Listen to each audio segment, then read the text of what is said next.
Hi everyone, I am Yasuka and it's time for Massage Monday.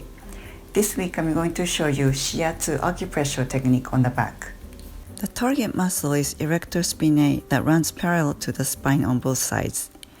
Have the receiver lie face down on the floor and sit by the receiver's head facing the receiver's legs. Draw an imaginary line 1.5 cun or 2 finger widths next to the spine, and that's the size of the receiver's fingers.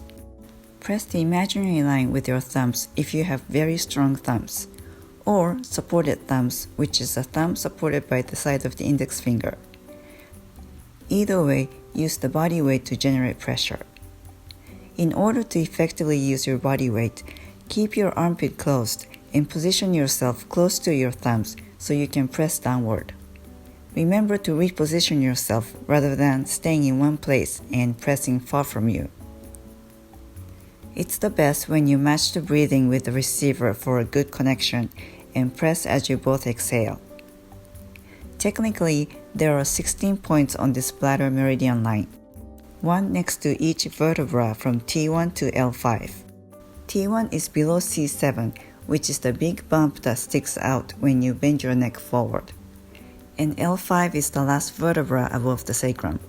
If you know the human anatomy, you may wonder it should be 17 points because there are 12 thoracic vertebrae and 5 lumbar vertebrae. You are absolutely right.